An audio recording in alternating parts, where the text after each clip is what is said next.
আল্লাহর নবীর ওপর যখন কোরআন নাজিল হচ্ছে, কোরআন নাজিলের সূচনা পর্ব প্রথম 2 আয়াত 4 আয়াত 5 আয়াত এমনি ভাবে কোরআন যখন নাজিল হচ্ছে, সমাজের ভিতরে বেশি মুসলমান ছিল না। আস্তে করে কোরআন নাজিল হওয়ার অনেক সময় পরে যে তারপর মদের বিরুদ্ধে আর আয়াত নাজিল হয়েছে, নামাজের আয়াত নাজিল হয়েছে, রোজার আয়াত নাজিল হয়েছে, হজ্জের আয়াত নাজিল হয়েছে। সাহাবায়ে কেরাম কোরআন দিয়ে সমাজ পরিবর্তন করেছেন। যখন যে আয়াত নাজিল হয়েছে, নবীজি বলার সাথে সাথে সাহাবায়ে কেরাম পালন করতে শুরু করে দিয়েছে। এজন্য নবী কয়েকজন সাহাবীকে বেছে বেছে বললেন, আবু বকর আনতা জান্নাতি, ওমর আনতা জান্নাতি, উসমান আনতা জান্নাতি, আলী আনতা জান্নাতি, তালহা জান্নাতি, জুবায়ের জান্নাতি, হুবাইব জান্নাতি, খাব্বাব জান্নাতি। 10 জন নবীকে, 10 জন সাহাবীকে আল্লাহর নবী কোরআন বাস্তব জীবনে মুহূর্তের মধ্যে আমল করার কারণে আল্লাহ রাসূল সুসংবাদ দিয়েছেন, তোমরা 10 জন সাহাবীকে আল্লাহ রাব্বুল আলামিন দুনিয়ার জমিনে থাকা অবস্থায় জান্নাতের সার্টিফিকেট দিয়েছে। বলেন সুবহানাল্লাহ। আমার কলিজার ভাইরা, সাহাবায়ে কেরাম কেমন পরিবর্তন এনেছেন কোরআন পাওয়ার পরে। হাদিস প্রমাণ করে, কিতাব প্রমাণ করে। যেই সাহাবী মদের বিরুদ্ধে আয়াত তখনও নাজিল হয় নাই, মদ পান করার জন্য মদের গ্লাসটা নিয়ে মুখের কাছে নিয়ে চলে গেছে, ঠোঁটের ভিতরে মদের গ্লাসটা লাগাবেন, একটা মাত্র টান মারতে দেরি আছে, এমন সময় আয়াত নাজিল হয়েছে, মদ হারাম হয়ে গেছে, মদ আর খাওয়া যাবে। সাহাবী মুখ থেকে, ঠোঁট থেকে মদের বোতল সরাই দিয়া দূরে ছুঁড়ে ফেলে দিয়েছে। আল্লাহ কোরআনের আয়াত নাজিল করেছে, রাসূল জানিয়েছে মদ হারাম হয়ে গেছে, জিন্দেগিতে আর কোনোদিন মদ খাইতাম না। সুবহানাল্লাহ। যেই মানুষটা হারামের সাথে লিপ্ত ছিল, হারামের বিরুদ্ধে আয়াত যখন নাজিল হয়ে গেছে, সাহাবায়ে কেরামের কাছে আয়াত যাওয়ার সঙ্গে সঙ্গে হারামটা ছেড়ে দিয়েছেন। যেই মানুষটা অন্যায় কাজের সাথে জড়িত ছিল, ওই অন্যায়ের বিরুদ্ধে আয়াত নাজিল হওয়ার সাথে সাথে সেটা ছেড়ে দিয়েছেন। নামাজ পড়ার আদেশ নিয়ে রব্বুল আলামিন যখন নির্দেশ দিলেন, হাবিব নামাজের পক্ষে আয়াত নাজিল হয়েছে, 5 ওয়াক্ত নামাজ দিয়েছে রব্বুল আলামিন। 5 ওয়াক্ত নামাজ উম্মতদেরকে শুনিয়ে দেন, তারা পড়া শুরু করে দেবে। যত বিপদ বাধা মুসিবত আসুক না কেন, রাসূল প্রচার করার সাথে সাথে সাহাবায়ে কেরাম নামাজ ধরেছে না ধরে নাই? আজকে বলেছি, আজকে মাহফিলগুলোতে গেলে বলা হয় যে হুজুর এলাকার মানুষ নামাজ পড়ে না, একটু নামাজ নিয়ে আলোচনা করবেন। তাদের কাছে আমার একটা প্রশ্ন, যারা নামাজ পড়ে না ওরা কি জানে না যে নামাজ ছাড়া জান্নাতে যাওয়া যাবে না? জানে না? জানার পরেও পড়ে না। তার জান্নাতের লোভ ওদের কাছে নাই।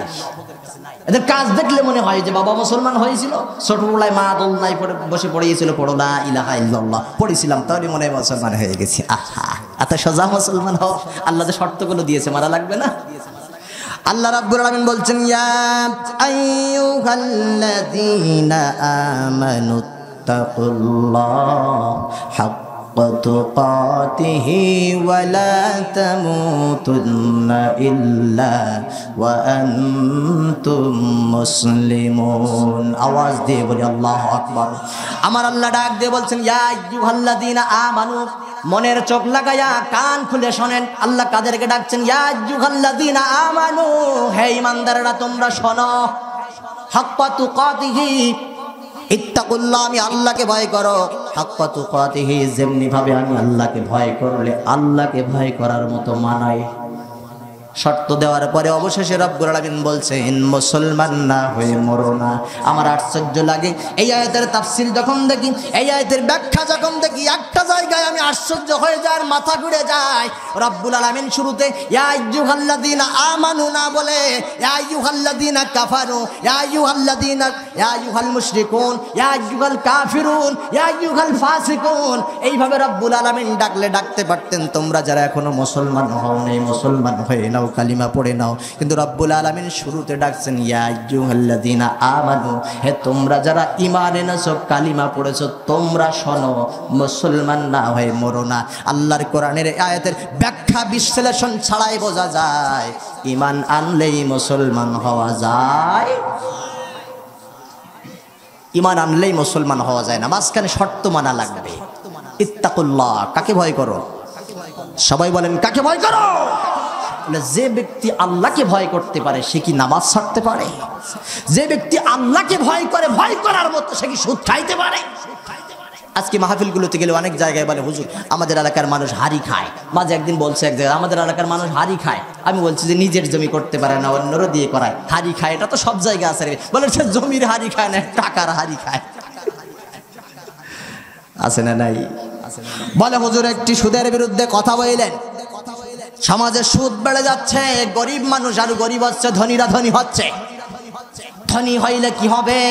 ওই টাকা দিয়ে ধনী হয়ে ধনীর পরিবারের মধ্যে বরকত নাই, স্ত্রী স্বামীর মধ্যে ক্রসিং, ছেলে মেয়ের মধ্যে ক্রসিং, বাবা সন্তানের মধ্যে ক্রসিং, সব জায়গায় ক্রসিং, শান্তি নাই। বলে আহারে লক্ষ লক্ষ কোটি কোটি টাকা বানাইলাম সুদ খাইতে খাইতে, কিন্তু সংসারের মধ্যে শান্তি নাই। অল্প টাকা অল্প পুঁজি দিয়া সংসারে শান্তি আনতে পারে একজন, তিনি কে? আওয়াজ দিয়ে কোন তিনি কে? আরে হারাম খাইতে খাইতে পেটটা টেংরা মাছের মতো মোটা বানাইয়া ফেলছে, রাস্তায় হাঁটতে গেলে এপাশে ওপারে ঢুস মারামারি করে। টাকার তো অভাব নাই, খাইতে খাইতে হারাম খাইতে খাইতে অট্টালিকা প্রাসাদ বানাইয়া ফেলেছে। আল্লাহ বলে বান্দা এত টাকা বানাইলি তোরা কিচ্ছু ভোগ করতে দিব না, ডায়াবেটিস নামক এমন মেডিসিন তোর ভিতরে ঢুকাবো, দুনিয়ার সব নিয়ামত তোর থেকে তুলে নেবো, টাকা গুনতে গুনতে তোর হাত ক্ষয় হয়ে যাবে, কিচ্ছু খাইতে পারবি না। কিছু করার আছে আপনার? আবার আল্লাহ বলছেন ভ্যান চালক ভ্যান চালাইয়া সারাদিন ধরে মাত্র 200 টাকা ইনকাম করেছে, সারাদিন কষ্ট করার পরে রাতে যখন এশার নামাজ পড়ে ঘুমাইছে, রব্বুল আলামিন ফেরেশতাদেরকে বলে ফেরেশতারা রে আমার ওই বান্দা সারাদিন পরিশ্রম করে 200 টাকা কামাই করেছে, ওর যদি বরকত দান করে দে, বান্দার মধ্যে আরামের ঘুমটা দিয়ে দে, সারা রাত বান্দা ঘুমাবে, সারা দিনের পরিশ্রমের কষ্ট ভুলে যাবে। এটা করতে পারেন একজন, তিনি কে? বিশ্বাস হয়? বিশ্বাস বলে হুজুর সুদের বিরুদ্ধে কথা বলেন। আমি বলি সুদের বিরুদ্ধে বলবো কেন?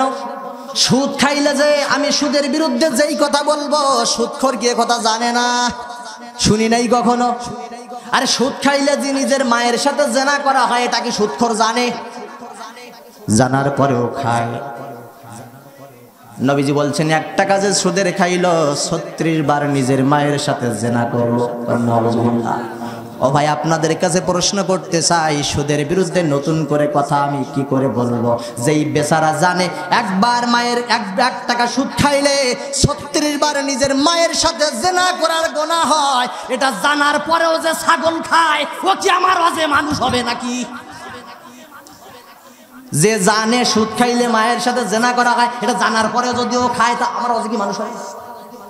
ওকে মানুষ করার জন্য একটা মাত্র আইন দরকার। আওয়াজ দিয়ে বলেন কয়টা? সবাই বলেন কয়টা? একটা মাত্র আইন দরকার।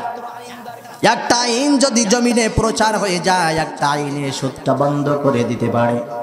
আবার মুসলমান ভাইয়েরা, জাতীয় সংসদে পার্লামেন্টে বেশি নয় 300 আসনের ভিতরে 151 জন মানুষকে, এমন মানুষ যদি বাংলার জনগণ পাঠাতে পারত, যেই মানুষগুলো সুদের বিরুদ্ধে কয়, যেই মানুষগুলো সুদের বিরুদ্ধে কয়, যেই মানুষগুলো হারামের বিরুদ্ধে কয়, যেই মানুষগুলো চুরির বিরুদ্ধে কয়, যেই মানুষগুলো জেনার বিরুদ্ধে কয়, যেই মানুষগুলো নিজে হারাম খায় না, অন্যকে খাইতে দেয় না, ফিরাই নিয়ে আসার চেষ্টা করে, এমন মাত্র 151 জন সংসদ সদস্য পার্লামেন্টে যদি বাংলার মুসলমান পাঠাইতে পারত, আর সংসদ থেকে একটা মাত্র আওয়াজ 151 জন মানুষ যদি দিত, আগামীকাল সকাল থেকে বাংলার জমিনে সুদ চলবে না। আল্লাহর কসম, সুদ জমিন থেকে মুহূর্তের মধ্যে বিদায় নিত। মাত্র 151 জন সদস্য যদি একবার মাথা কাট করে দিত, হ্যাঁ সুদ বন্ধ, সুদ চলবে না, সুদটা নিয়ে আপাতত ওয়াজ করা আমি হুজুরের দরকার ছিল। অথচ সুদখোর জানে সুদ খাইলে নিজের মায়ের সাথে জেনা করা হয়, এটা জানার পরেও খায়। এ কি আমার অজে মানুষ হবে নাকি? আল্লাহ বলছে ফি কুলুবিহিম মারাদ, কিছু মানুষের কলিজায় হারাম খাইতে খাইতে মোহর পড়ে গেছে, যতই ওয়াজ করা হোক না কেন ওরা ফেরবে। এজন্য দেখবেন কিছু মানুষ বলে কোরআনের মাহফিল করে কি লাভ হবে? যা ছিল তাই, মানুষের ভিতরে তো পরিবর্তন নাই। কোরআনের মাহফিলে বাধা দেওয়ার মতো মানুষ বাংলাদেশেও আছে না নাই? আমার মুসলমান ভাইরা, এই মুনাফিক মুনাফিকদের করুণ পরিণতি রব্বুল আলামিন রেখে দিয়েছেন। মুনাফিকগুলো যদি এইখানে আসতো তাহলে হাতে পায়ে ধরে বুঝাতাম, ভাই এটা করিস না, কোরআনের মাহফিলগুলো চলমান থাকুক, এটা যদি চলে কারো লাভ ক্ষতি নাই, লাভ ছাড়া। এখানে আসলে না হয় বুঝিয়ে বুঝিয়ে বলতাম, কিন্তু মুনাফিকরা তো এখানে আসবে না, রাস্তায় দাঁড়াবে, ঘরে দাঁড়াবে, দাঁড়িয়ে দাঁড়িয়ে ফোন নেবে আর কানে ধরে বলবে, স্যার আমার বাড়ির পাশে বিশাল রাজনীতি হচ্ছে। আছে না নাই? আমার কলিজার ভাইরা, এদেরকে ফেরানোর জন্য আল্লাহ কোরআন দিয়েছেন, কিন্তু কোরআনের কাছে আসতে হলে, কোরআন বুঝতে হলে, কোরআন বোঝার মতো পরিবেশ করার দরকার আছে না নাই? আওয়াজ দিয়ে বলেন আছে না নাই? আজকে আপনি কোরআন তেলাওয়াত করবেন, এখানে ঘন্টার পরে ঘন্টা কোরআন কারীম থেকে তেলাওয়াত করেন, আপনার উপরে কোনো বাধা আসবে না। বরং আপনি যদি কণ্ঠটা সুন্দর করে, সহি শুদ্ধ করে কোরআনটা পড়তে পারেন, অনেকে আপনার গলায় ফুলের মালা দিয়ে যাবে, ঠিক কি না? আমার দেশের গর্বিত সন্তানরা, হাফেজে কোরআনরা বিদেশের জমিনে যে অসংখ্য দেশের মধ্যে প্রতিযোগিতা করে প্রথম স্থান করে বারবার এই গর্বিত বাংলাদেশে আসে, এমন সন্তান আছে না নাই? মায়ের আছে নাকি তাদের? বরং বিদেশ থেকে দেশে আসার পরে ফুলের মালা দেওয়া হয়, বাবা মালা পরায়, মা মালা পরায়, শিক্ষক মালা পরায়, এলাকার মানুষগুলো গলায় যে মালা পরায়। আর এই 15 বছর বয়সে যেই হাফেজ সন্তানটা বিদেশ থেকে তেলাওয়াত করার পরে দেশে আসলো, গলার মধ্যে এলাকার মানুষ ফুলের মালা পরাইয়া দিল। মাত্র কয়েক বছর যাওয়ার পরে 25 বছর বয়সে ওই সন্তানটা যখন একই আয়াতের ব্যাখ্যা দেওয়া শুরু করেছে, এলাকার ওই কিছু কুলাঙ্গাররা তাকে মারার জন্য তৈরি হয়ে যায়, ঠিক কিনা? আজকে ওদের কারণে সঠিকভাবে বসে কোরআন নিয়ে একটু চর্চা করারও সুযোগ নাই। ইমাম সাহেব মাগরিবের নামাজে কঠিন তেলাওয়াত দিয়েছি, সুন্দর তেলাওয়াত। সভাপতি সাহেব বাগির হয়ে বলে, হুজুর কত টাকা লাগবে বলেন, আপনি আমাদের এখানে থাকবেন, আপনাকে ছাড়তাম না, যে সুন্দর লাগছে। এমন সুন্দর তেলাওয়াত আছে না নাই? এটা কোরআনের মুজিজা। একই জিনিস একাধিক লোকে পড়বে, কিন্তু মজা আছে না নাই? সূরা ফাতিহা আমরা প্রত্যেকদিন কতবার যে পড়ি একটু হিসাব করে দেখবেন। কেউ কি বলতে পেরেছে সূরাতুল ফাতিহা পড়তে পড়তে এমন হয়েছে আর ভালো লাগে না, সূরা ফাতিহার পরিবর্তে অন্য নাম, অন্য সূরা একটু পড়া হোক? মজা আছে না নাই? এক একজন পড়ে এক এক রকম শোনা যায়। ও আমার কলিজার ভাইরা, ইমাম সাহেব তেলাওয়াত শেষ করে, নামাজ শেষ করে, মাগরিবের নামাজের পরে পিছন দিকে মুখটা ঘুরায় দিয়ে বলে, আপনারা তো বললেন সুন্দর লেগেছে, আপনাদের কথা অনুযায়ী আপনারা যদি আমাকে রাখতে চান, আমার তো একটা ভালো লাগার দরকার আছে, ঠিক না? শুধু আপনারে পছন্দ হয়েছে, আমার পছন্দ হয় নাই, বিয়া হবে নাকি? আমার কলিজার ভাইরা, ইমাম ডাক দিয়ে বলে, নামাজের পরে 10 মিনিট সময় একটু বসে যাবেন। 10 মিনিট সময় বসার পরে ইমাম একটু টেস্ট করতেছে, দেখি এখানের মানুষ কেমন। ডাক দিয়ে বলে, সভাপতি সহ মসজিদের গোটা মুসল্লি আপনারা শুনে নেন, যেই কোরআন দিয়া নামাজ পড়াইলাম, যেই তেলাওয়াত করলাম, আপনারা মুগ্ধ হয়েছেন, আমাকে রাখার জন্য ব্যস্ত হয়ে গেছেন, কত টাকা লাগবে বলেন? একই আয়াত নিয়ে এখন বসেছি, আসুন একটু দার্স দেওয়ার চেষ্টা করি, একটু তাফসির করার চেষ্টা করি। ইমাম সাহেব যেই মাত্র শুরু করে, যেই মানুষেরা রাখার জন্য ব্যস্ত হয়েছিল, ওদের ভিতর থেকে কিছু মুনাফিক বলতে থাকে, হুজুর এবার নাশকতার পরিকল্পনা করতেছে। কারণ আগে নামাজ পড়িল তখন বুঝিনি, আগে নামাজ পড়েছিল তখন বুঝি নাই, শুধু হেলেছে দুলেছে আর চোখের পানি ছেড়েছে। কিন্তু যেই মাত্র ইমাম ব্যাখ্যা নিয়ে বসেছে, সুদখোরের বিরুদ্ধে আয়াত পড়েছি, সভাপতি যদি সুদখোর হয় বলে এই নামাজ চলবে না, আগে বুঝি নাই। এজন্য কোরআন অনুযায়ী জীবন গঠন করতে হলে কোরআনের আলোচনা এবং কোরআন বোঝার মতো পরিবেশ তৈরি করার দরকার আছে না নাই? পরিবেশ তৈরি করতে হবে, তারপর কোরআন আমাদেরকে ফিরাবে। আল্লাহ রাব্বুল আলামিন বলছেন, আমার কোরআন যদি তোমরা তেলাওয়াত করতে পারো, কোরআনের পাশে যদি আসতে পারো, আসার সাথে সাথে 2টা লাভ। কয়টা? আওয়াজ দিয়ে বলেন, চুপ করে থাকবেন না, বলেন কয়টা?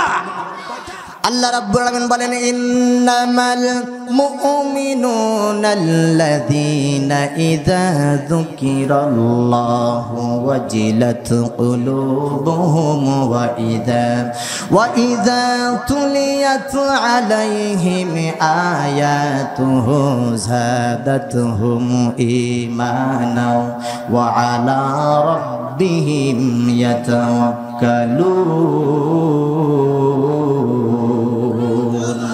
আমার আল্লাহ বলছে বান্দা আমার কোরআনের কাছে আসার সঙ্গে সঙ্গে দুইটা লাভ বান্দা তোমার হবে। এক নম্বরে লাভ হলো আবার কোরআনের কাছে আসার সাথে সাথে তোমার দুর্বল ঈমানটাকে আমি আল্লাহ চাঙ্গা করে দেব। সুবহানাল্লাহ। আল্লাহ বলছেন দুই নম্বর লাভ তোমার হবে, সেটা হলো কোরআনের কাছে আসার সাথে ঈমান চাঙ্গা হয়ে যাবে মুহূর্তের মধ্যে। আমি আল্লাহ রাব্বুল আলামিন আমার ভয়টা তোমার কলিজার ভিতরে ঢুকায় দেব। সুবহানাল্লাহ। এখন আওয়াজ দিয়ে বলেন আল্লাহ যদি কলিজায় আল্লাহর ভয় ঢুকায় দেয় ওই বান্দা কোনোদিন অসৎ পথে যাবে নাকি? যাবে? আল্লাহর ভয় যদি মনে থাকে আল্লাহ আছেন, আল্লাহ কিয়ামতের দিন প্রত্যেকটা অক্ষরে অক্ষরে তার কাছে হিসাব দেওয়া লাগবে। এই ভয় যদি আল্লাহ কলিজার ভিতরে ঢুকায় দেয় বান্দা কি অন্যায় পথে যাবে? যাদের হৃদয়ে আসে আল্লাহর ভয় তারা কবু পথ ভুলে যায় না। আল্লাহর প্রেম ছাড়া এই জমিনে কারো কাছে কোনো কিছু চায় না। কথা বলেন ঠিক কিনা? যাদের হৃদয়ে আসে আল্লাহর ভয় তারা কবু পথ ভুলে যায় না। আল্লাহর প্রেম ছাড়া এই জমিনে কারো কাছে কোনো কিছু চায় না। রাতের আধারে যারা সেজদাতে রয় দু চোখের অশ্রুতে নদী যেন বয়। রাতের আধারে যারা সেজদাতে রয় দু চোখের অশ্রুতে নদী যেন বয়। ছলনার হাত চানি যতই আসুক, ছলনার হাত চানি যতই আসুক কারো কাছে মাথা নত করে না। যাদের হৃদয়ে আসে আল্লাহর ভয় তারা কবু পথ ভুলে যায় না। আওয়াজ দিয়ে বলেন ঠিক কিনা? লিল্লাহি তাকবীর। আমার মুসলমান ভাইরা, এজন্য আল্লাহ বলছেন কোরআনের কাছে আসলে কলিজায় কার ভয় ঢোকে? আওয়াজ দিয়ে বলেন কার ভয় ঢোকে? আল্লাহর ভয়টা কলিজার ভিতরে ঢুকে যায়। সামনে পিছে ডাইনে বামে ছলনার হাত চানি ভয়ের হাত চানি যতই আসুক বান্দা ফেরে নাকি? এজন্য আল্লাহর প্রেমে বান্দা এত পাগল হয়ে যায়। কোরআনের আন্দোলনে যোগ দিয়েছে, কোরআনের আন্দোলন করতে যে বাড়ি হারিয়েছে, বাসা হারিয়েছে, ভিটা বাড়ি হারাইলো, সন্তান হারাইলো, কলিজার টুকরা ভাই হারাইলো, মা বাবা হারাইলো। সবকিছু হারানোর পরে আল্লাহর বান্দার মুখে একটা কথা থাকে, সবকিছু কোরআনের জন্য হারাতে পারি কিন্তু সব হারালেও জান্নাত হারাই নাই। আল্লাহ বলে বান্দা সব তোর হারিয়ে গেছে। কদ আফলাহাল মুমিনুন। হতাশ হয়ে যাবি না, নিরাশ হয়ে যাবি না, বান্দা তুই সফল কাম হয়ে গেছিস। কদ আফলাহাল মুমিনুন, বান্দা সফল কাম হয়ে গেছিস। আল্লাহ যারে বলবে বান্দা তুই সফল কাম, তার জন্য জান্নাত না জাহান্নাম। আওয়াজ দিয়ে বলেন জান্নাত না জাহান্নাম? আল্লাহ পাক আমাদের সবাইকে ওই জান্নাতের ভিতরে একসাথে থাকার তৌফিক দান করেন। বলেন আমিন। মুসলমান ভাইয়েরা আমার, কিন্তু আফসোস এক জায়গায়, যেই কোরআন আল্লাহ নাজিল করলেন মানুষকে জান্নাতের দিকে নিয়ে যাওয়ার জন্য, ওই কোরআন প্রচার করতে বাধা আসে মুসলমানের দেশে। এটা হলো সবচেয়ে বড় আফসোস। আরে কোরআন নাজিল হলো, আবু জেহেল বাধা দিল, উতবা বাধা দিল, সাইবা বাধা দিল, ওয়ালিদ বিন মুগিরা বাধা দিল। ও মুহাম্মদ, কোন জিনিস তুমি চাও? কার পিছনে তুমি ব্যস্ত হয়ে গেছো? কোনটার বিনিময়ে কোরআনের দাওয়াত তুমি ছেড়ে দিবা? আল্লাহর নবী বলে, এক হাতে যদি আসমানের চন্দ্র ধরে দেওয়া হয় আর এক হাতে যদি আসমানের চাঁদ ধরে দেওয়া হয়, এরপরও আমি বলবো লা ইলাহা। সবাই লা ইলাহা।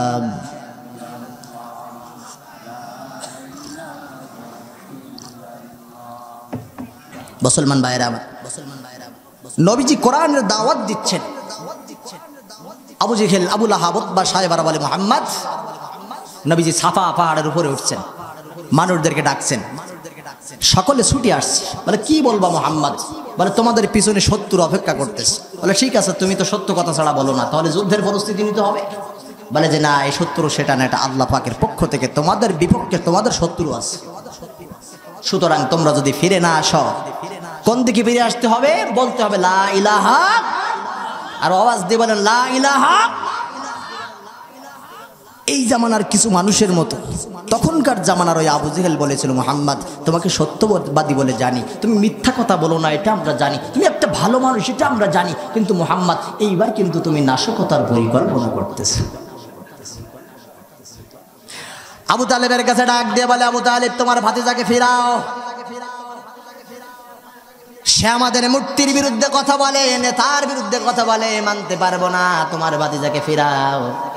আবু তালেব ডাক দিয়ে বলে, মুহাম্মদ আমি জানি তুমি কোন পথের প্রচার করো, কার দিকে মানুষকে ডাকো, তুমি সত্যবাদী, সত্যের পথে তুমি আছো, সুতরাং আমি তোমাকে গাইডলাইন দিচ্ছি এবং তোমাকে আদেশ করতেছি, মুহাম্মদ 100% গতিতে ইসলামের দাওয়াত তুমি দিয়ে যাও। আমি আবু তালিবও দেখতে চাই মক্কার জমিনে কে তোমার গায়ে হাত লাগায়।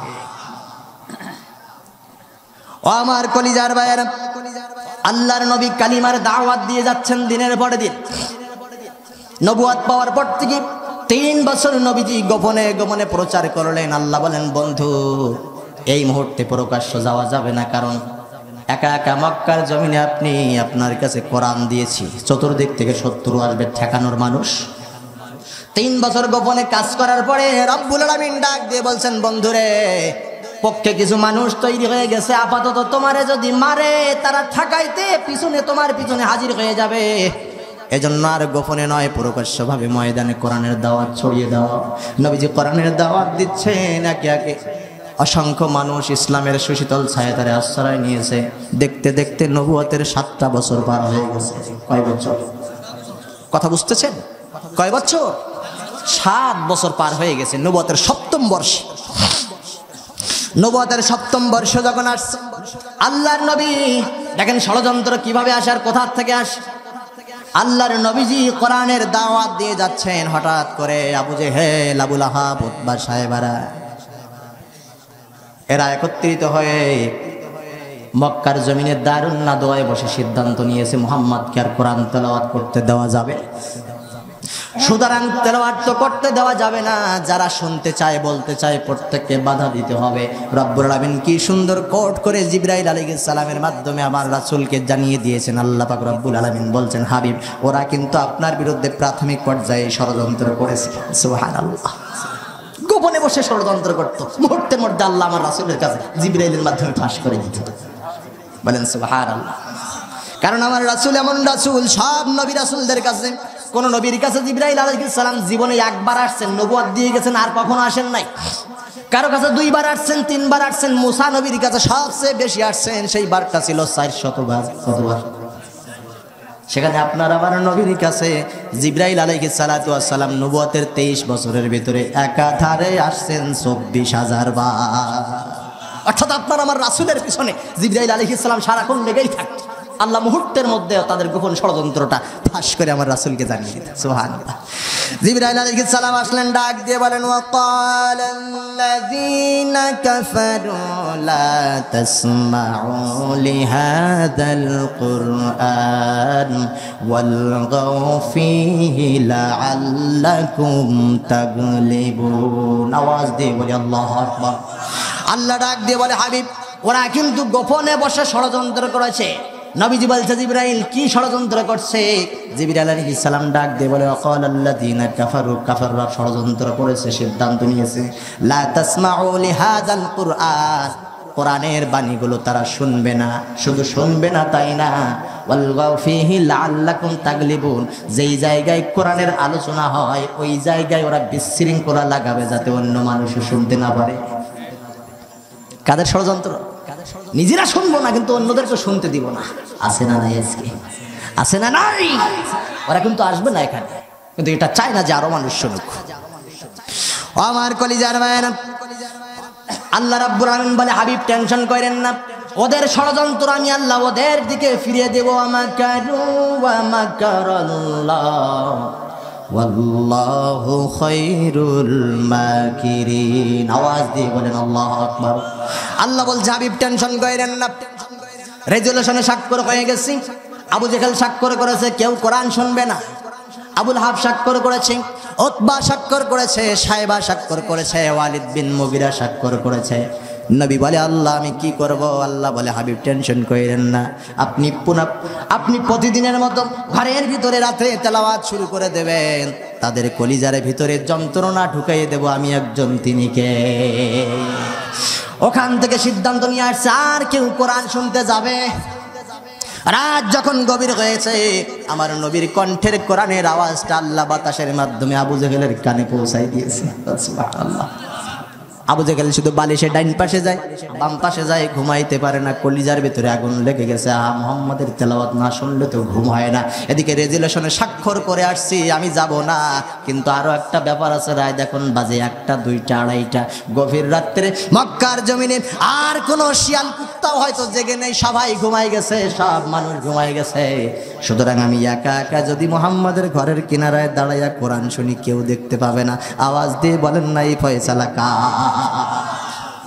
আবু জেহেল বাহির হয়েছে ঘর থেকে, নবীজির হুজরার ভিতরে তেলাওয়াত করতেছেন। 4টা কর্নারের এক কর্নারে আবু জেহেল দাঁড়ায় গেছে। আবুল হাব বলে তাই তো, আমারও তো একই অবস্থা, সবাই ঘুমায় গেছে, আমি গেলে কেউ দেখতে পাবে না।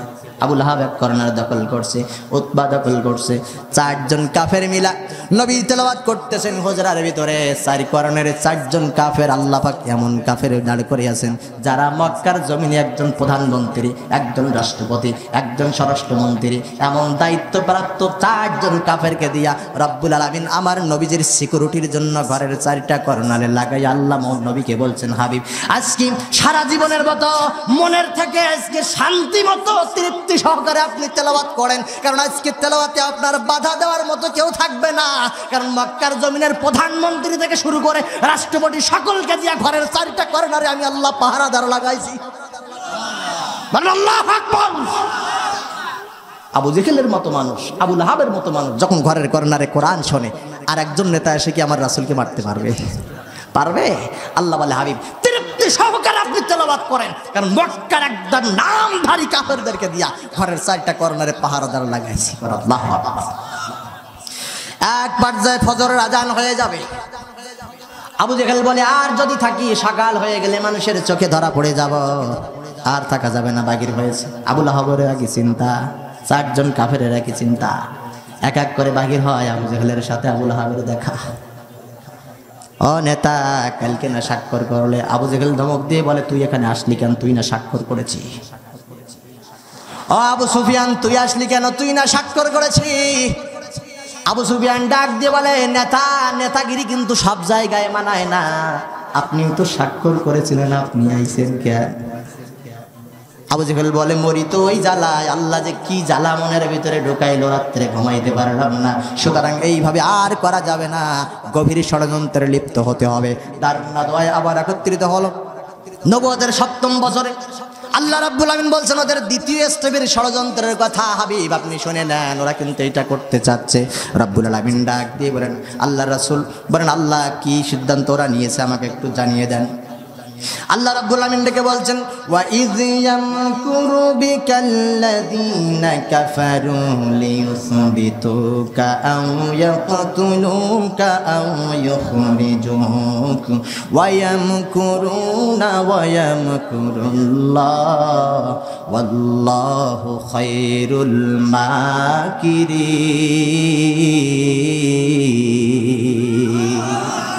আমার আল্লাহ ডাক দিয়ে বলছেন হাবিব ওদের সেই ষড়যন্ত্রের কথা শোনেন।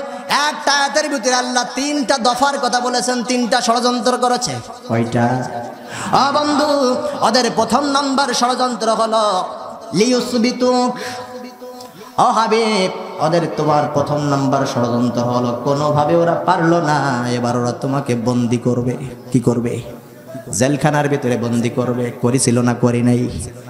1 বছর না 3 বছর? শুধুমাত্র কোরআন বলার অপরাধে আবু জেহেল আমার রাসূলকে 3 বছর জেলখানার ভিতরে বন্দি রাখছেন। আওয়াজ দিয়ে বলেন তো আমার রাসূলকে আবু জেহেলের গরু পিটাইয়া মারছিল? ক্ষেতের ফসল কেটে নিয়েছিল? আবু জেহেলের ঘাড়ে লাঠি মারছিল কোনোদিন। এরপরও নবীকে বন্দী করে রাখছে 3 বছর, একটা মাত্র অপরাধ। নবীজি বলে লা ইলাহা ইল্লাল্লাহ, আর কোন মালিক নাই, আর কোন ইলাহ নাই, একজন মালিক, তিনি কে? এই অপরাধে হাবিব আপনাকে প্রথম নম্বর ষড়যন্ত্র হলো ওরা আপনাকে বন্দী করে ফেলবে। ওই আবু জেহেলের সুন্নাত আজকেও গোটা বিশ্বের জমিনে ছড়িয়ে আছে। এজন্য কোরআন প্রেমিক রাসূল প্রেমিক মানুষগুলো জেলখানার ভিতরে বন্দী থাকে। আমার মুসলমান ভাইরা কলিজার কান লাগায় শোনেন, রাব্বুল আমিন বলছে ওদের 2 নম্বর ষড়যন্ত্র হাবিব আও ইয়াকতুলু, এটাতে যদি না হয় ওরা তোমাকে হত্যা করে ফেলবে, মেরে ফেলবে, ফাঁসির দড়িতে ঝুলাবে। নবীজি বলে আল্লাহ 3 নম্বর ষড়যন্ত্রের নামটাকে? রাব্বুল আমিন বলছেন আও ইউখরিজুক, এতেও যদি ওরা না পারে তোমাকে ষড়যন্ত্র করে দেশ থেকে বাহির করে দেবে, তাড়িয়ে দেবে। আল্লাহর কোরআনের আয়াত দেখলে যেন মনে হয় সবে মাত্র জিবরাইল আসছে আর আয়াত নাজিল করছে। বাস্তবতা আছে না নাই? কথা বলেন আছে না নাই? আমার কলিজার ভাইয়েরা, আয়াতের ষড়যন্ত্র অনুযায়ী, দারুন নাদওয়ার বৈঠক অনুযায়ী কাফেরগুলো নবুয়তের 7ম বর্ষে শুধুমাত্র কোরআন বলার অপরাধে আমার নবীকে কারাগারের ভিতরে আটক করলো। নবীজিকে কারাগারের ভিতরে নিয়া 3টা বছর নবীজিকে কারাগারের ভিতরে আবু জেহেলরা রেখেছে। এই 3 বছরের ভিতরে এমন একটা সময় নবীজি কাটিয়েছে, আমরা সারাক্ষণ বলতে থাকি নবীজি 3 বছর কারাগারের ভিতরে কাটাইছে। একটা পর্যায়ে নবীজি বাহির হয়েছে। মাঝখানের ইতিহাসগুলো আমাদের বেশিরভাগ মানুষের অজানা। আল্লাহ কিভাবে বাহির করছে বলবো একটু নাকি? আমাদের নেতারা জেলখানার ভিতরে কেমনে থাকে, নবীজিকে আবু জেহেল কেমন করে রাখছিল। ও আমার কলিজার ভাইয়েরা, আবু জেহেল আমার রাসূলকে জেলখানার ভিতরে রাখার সময় শুধু নবীকে একা একা ধরেন নাই, নবীজির সাথে ছিল আরো 53 জন সাহাবী। কতজন? 53 জন সাহাবী। শুধু আমার রাসূলকে একা আটকায় রাখি নাই, যারা পড়েছিল লা ইলাহা ইল্লাল্লাহ এবং 53 জন মানুষকে ধরে নিয়ে জেলখানার ভিতরে বন্দী করেছে আবু জেহেল। কিতাবের মধ্যে পাওয়া যায় 53 জন মানুষের ভিতরে 7 জন মানুষ ছিল নারী আর 3 জন ছিল শিশু, যারা দুধ পান করতো, একবারে অল্প বয়স।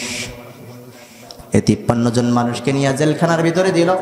আবু জেহেল তানার মন্ত্রী পরিষদের সদস্য ছিল 11 জন, আর আবু জেহেলকে বুদ্ধি দেওয়ার জন্য উপদেষ্টা পরিষদের সদস্য ছিল 3 জন।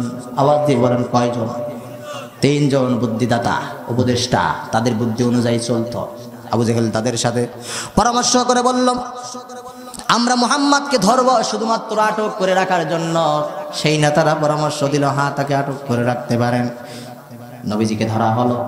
1টা বছর পার হয়ে গেল কিছুটা স্বাভাবিক পর্যায়ে। 2 নম্বর বছরে যে আবু জেহেল 53 জন মানুষকে নবীকে সহ খাওয়া দাওয়া পর্যন্ত বন্ধ করাই দিছে। জেলখানার ভিতরে খাইতেও দেয় না।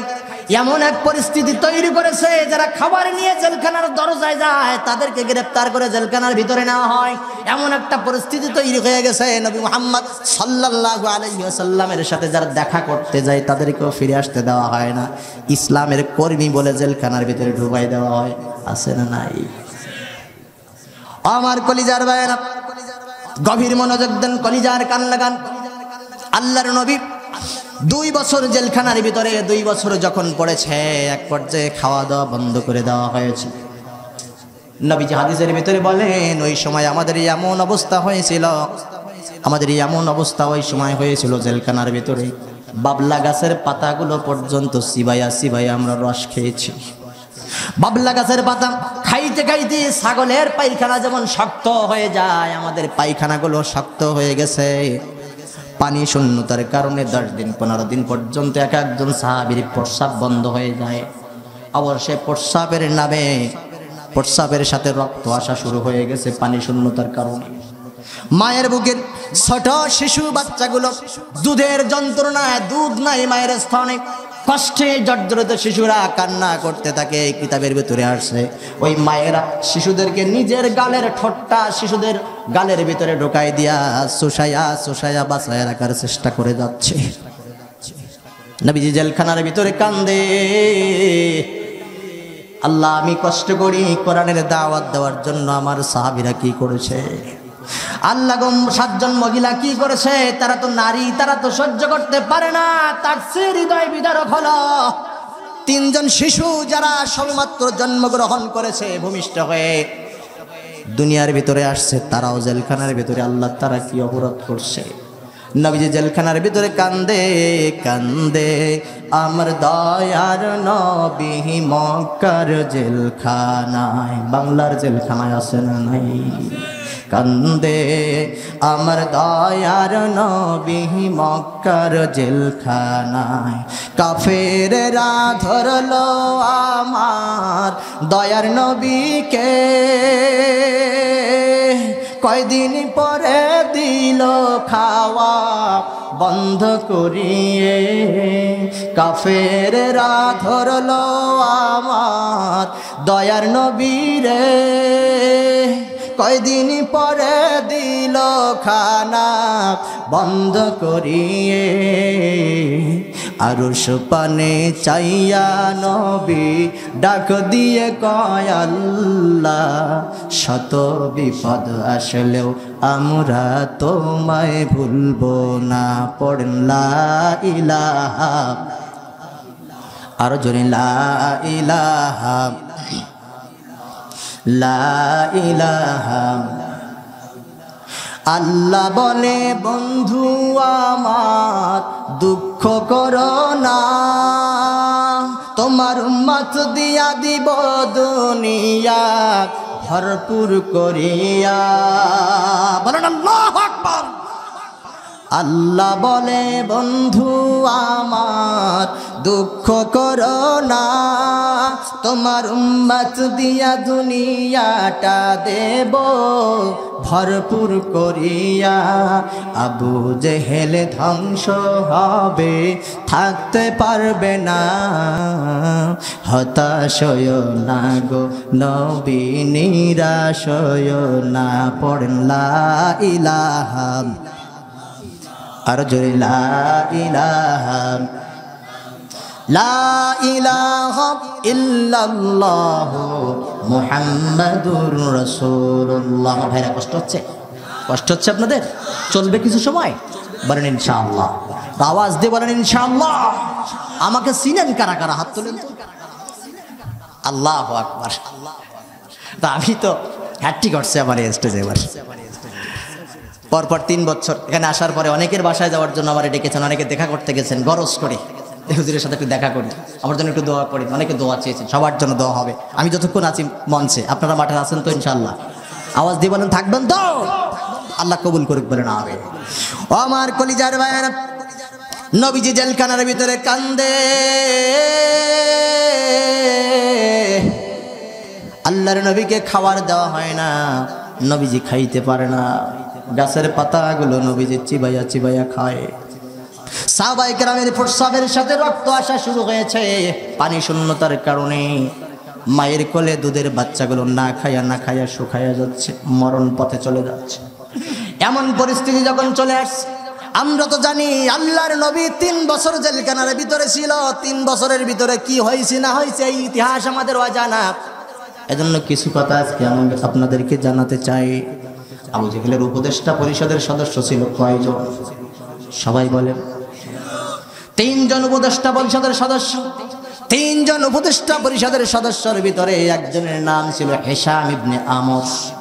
ভালো করে শুনুন, হিশাম ইবনে আমর নাম উপদেষ্টা পরিষদের 3 জন সদস্যের ভিতরে প্রধান সদস্য। আবার নবীর করুণ দশা দেখে, সাহাবীদের করুণ দশা দেখে হিশাম ইবনে আমর রাতে ঘুমাইতে পারে না। আর আবু জেহেল ডাকলো আর বলল, মুহাম্মদকে একটু বন্দি করে রাখবো, আর কোনো কষ্ট হবে না, এজন্য সম্মতি দিয়েছিলাম।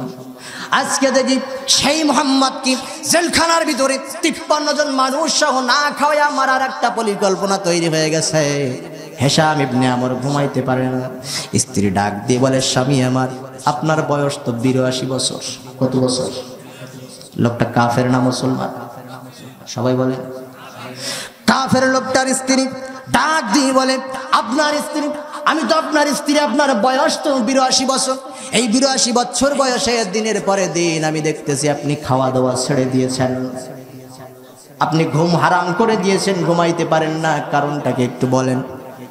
হিশাম ইবনে আমর ডাক দিয়ে বলে, প্রাণের বিবিরে কান খুলি তাহলে শুনে, মুহাম্মাদের মতো একজন ভালো মানুষকে আবু জেহেল শুধুমাত্র স্বার্থ আদায় করার জন্য জেলখানার ভিতরে বন্দি করার একটা পরিকল্পনা করেছে। বলেছে শুধুমাত্র আটকায়া রাখবো।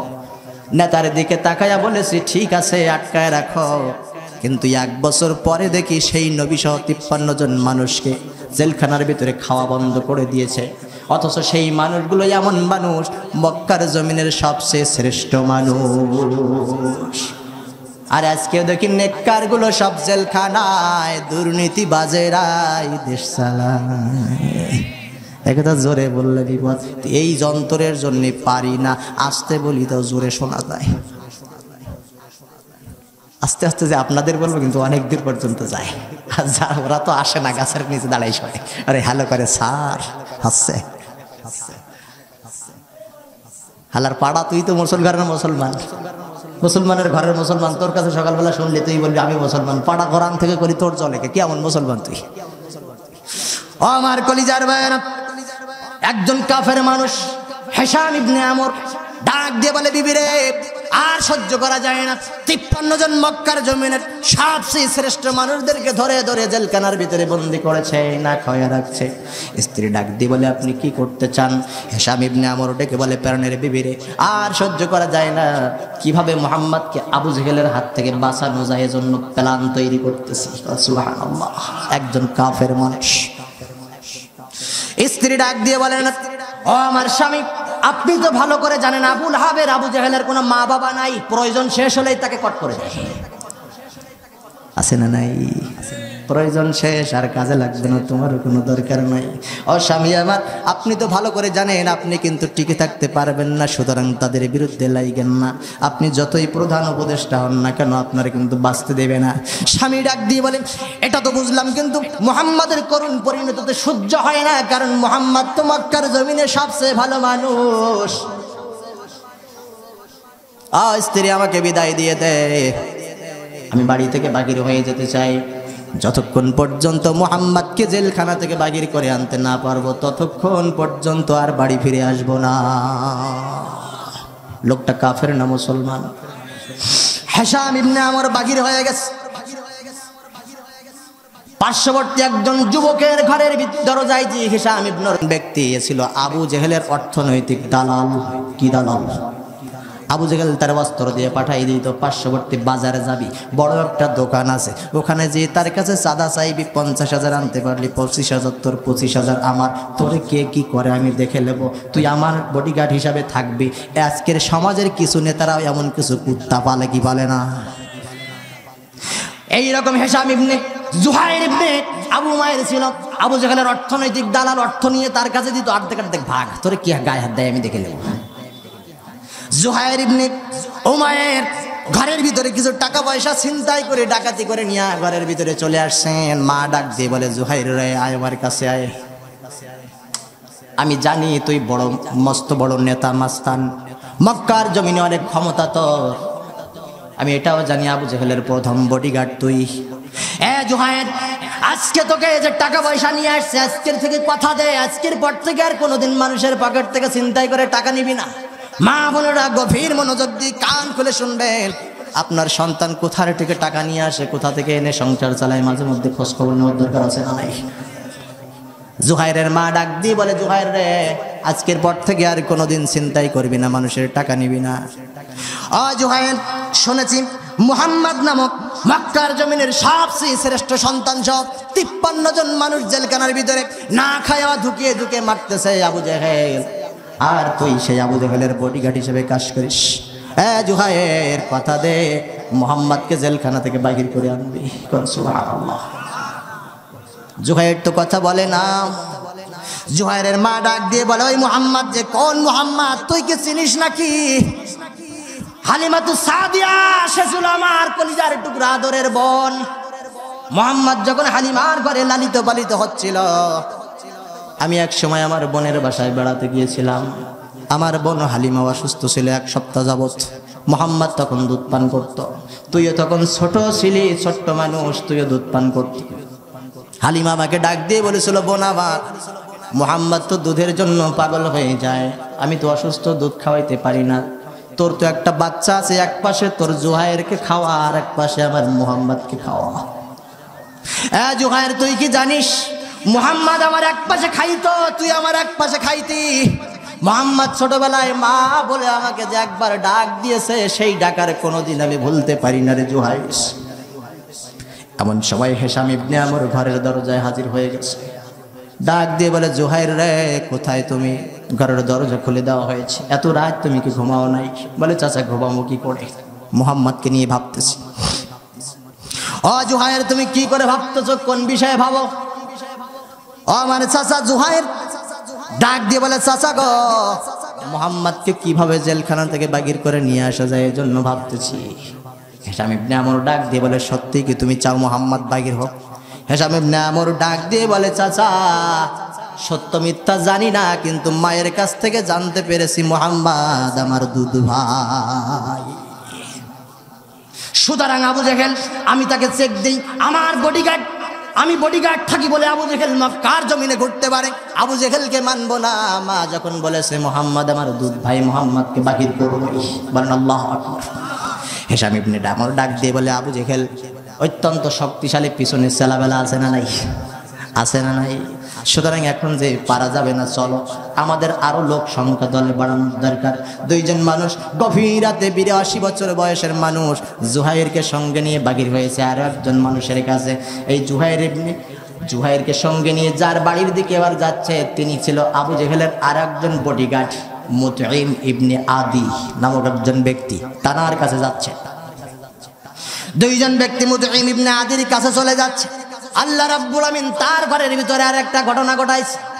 মুতঈম ইবনে আদি তার একটা কলিজার টুকরা ছোট পুত্র সন্তান, তার জন্মগ্রহণ করার 15 দিন পরে আমার রাসূলকে ধরে জেলখানার ভিতরে বন্দী করা হয়েছে।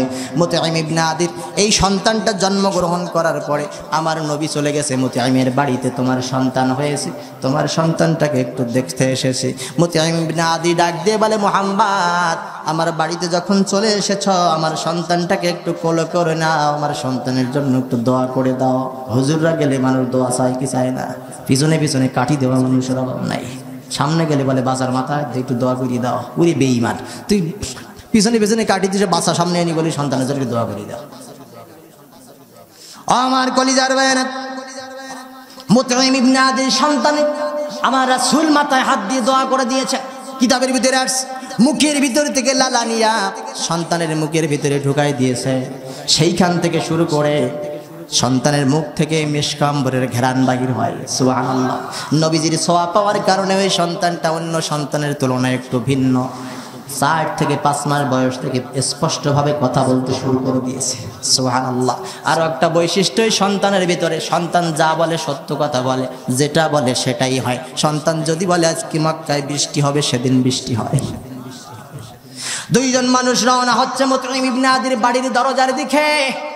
মুতঈম ইবনে আদির স্ত্রী ওই সন্তানটাকে কোলে করে নিয়ে দোলনার মধ্যে দোল খাওয়ার বলে, বাবা ঘুমাও ঘুমাও, গভীর রাত হয়ে গেছে, বাবা ঘুমাও।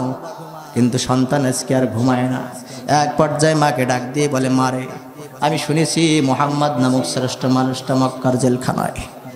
ও মা, ওই নবীর কারণে আমার ভিতরে অনেক বরকত রব্বুল আলামিন দিয়েছে।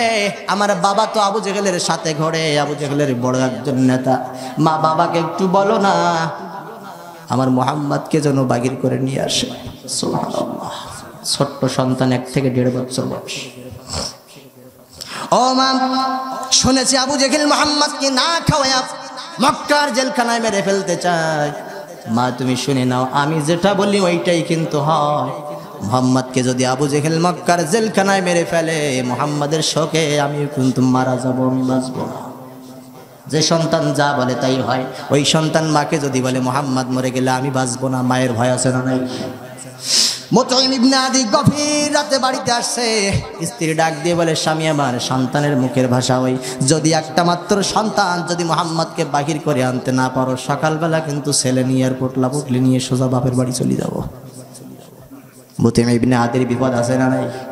মাঠের বিপদ ঘরে ঢুকছে। মনে রাখবেন, ইসলামী আন্দোলনের উপর অত্যাচার নির্যাতন যত চলবে বেশি, প্রত্যেক ঘরে ঘরে অশান্তির দাবানল আল্লাহ পাক চালিয়ে দিবেন। ঘরের স্ত্রী ইসলামী আন্দোলনের কাফেলায় তৈরি হয়ে যাবে। সন্তান ইসলামী আন্দোলনের কাফেলায় যোগ দিবে।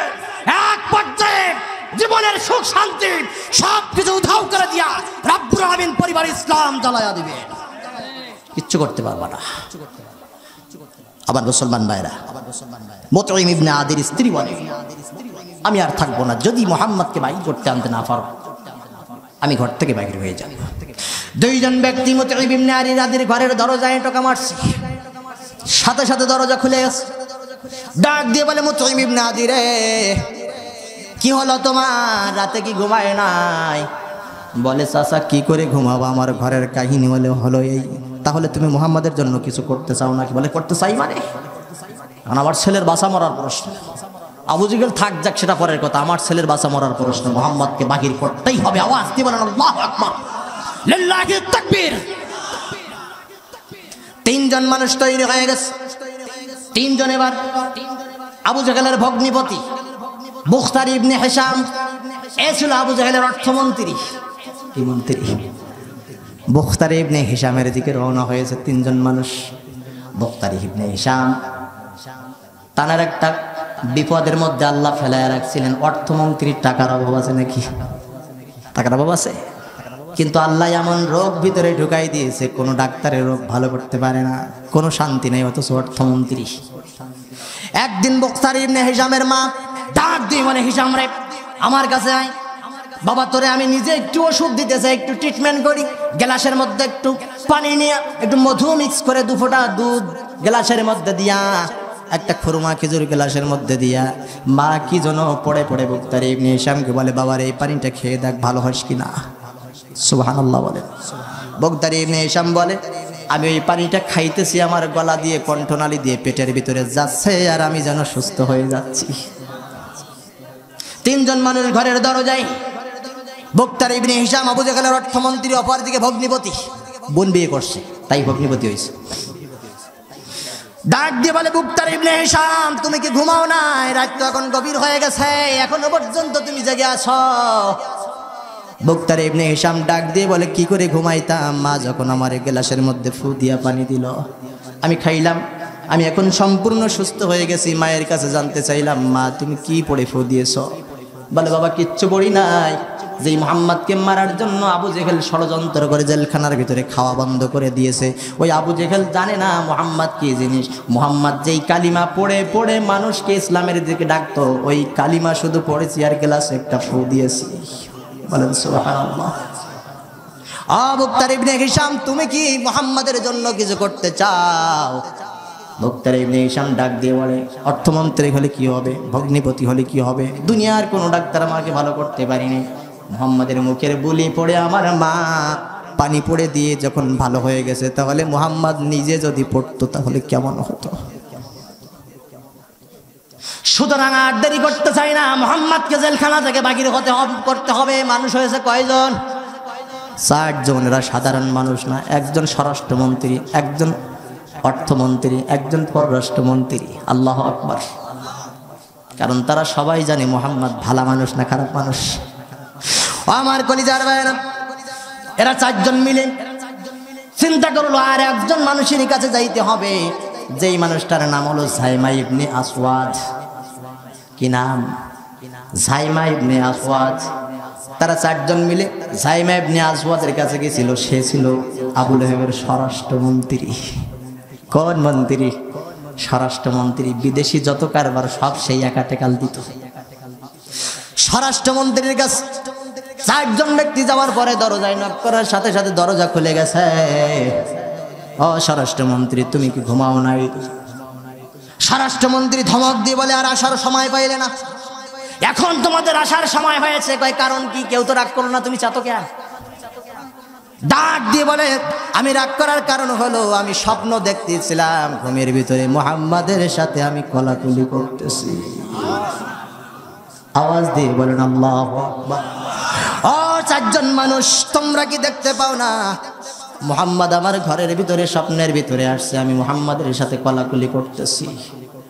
মুহাম্মাদের গায়ের থেকে যে আতরের ঘেরান বাহির হয়েছে, স্বপ্ন ভেঙে গেছে কিন্তু আতরের ঘেরান এখনো ঘর থেকে যায় নাই। চারজন মানুষ ডাক দিয়ে বলে, তাহলে মুহাম্মাদের জন্য কিছু করতে চাও নাকি? জ্ঞান যদি পৃথিবীতে রেখে আসতে পারো, একজন বেনামাজিকে নামাজি বানাইছো, একটা বই লিখে আসছো, কিয়ামত পর্যন্ত মানুষ পড়বে আর জ্ঞান নেবে, এমন ব্যক্তির কবরে আল্লাহ কিয়ামত পর্যন্ত সওয়াব দিবে। কোন সুবহানাল্লাহ। এই পথকে আমরা পেরেছি নাকি? বুকে হাত দিয়ে বলুন তো, একজন মানুষ নামাজ পড়তো না, আমি নামাজি বানাইছি তারে। এমন একটা বই লিখেছি যেই বইটা দুনিয়ার মানুষের কাজে লাগবে। পারবো না। নবীজির 3টা পথের থেকে একটা দরজা কিন্তু আমরা নিজেরা বন্ধ করে ফেলেছি, ঠিক না? 2 নম্বর দরজা হলো, এমন কোন নেককার সন্তান যদি দুনিয়ার জমিনে রেখে আসতে পারো, যেই সন্তানের কারণে কবরে বসে বসে সওয়াব পাবা। বুকে হাত দিয়ে বলেন, আমার সন্তান এমন সন্তান হারাম খায় না, হালালের সাথে লেগে থাকে, ওই সন্তানের কারণে আমি কবরে সওয়াব পাবো। কয়জন বানাইছেন? পারবেন নাকি? আমার বাবা আমারে অনেক গর্ব করে আর গ্রামের মানুষের সাথে বলে, আমার সন্তানটা এমন হবে আমি ভাবিনি। আমি বলি, বাবা আমার ভরসায় তুমি হাল ছেড়ে দিও না, কারণ কিয়ামতে আমি নিজেও জানি না মহান রবের সামনে আমি কি নিয়ে উঠবো। আপনাদের আছে নাকি? 2 নম্বর রাস্তা বন্ধ হয়ে গেছে। সাহাবীরা কাঁদতেছেন, ইয়া রাসূলুল্লাহ এমন পথের কথা বললেন আমরা হয়তো 2টা হারিয়ে ফেলবো। নবীজি একটু চিন্তা করে বললেন, সাহাবীরা টেনশন করো না, 3 নম্বর পথটাই এমন পথ তোমাদের বলে দেব, রিকশা চালকও পারবে, ধনীরাও পারবে, গরিবরাও পারবে, মহিলা পারবে, পুরুষে পারবে, যুবকে পারবে, বৃদ্ধই পারবে, কারো জন্য কষ্ট হবে না। সুবহানাল্লাহ। নবীজি ডাক দিয়ে বলে, সাহাবীরা ইসলামের জন্য, কোরআনের জন্য সাদকায়ে জারিয়া দান যদি কেউ করে আসতে পারে, কিয়ামত পর্যন্ত বান্দা কবরে বসে বসে সওয়াব পাবে। সুবহানাল্লাহ।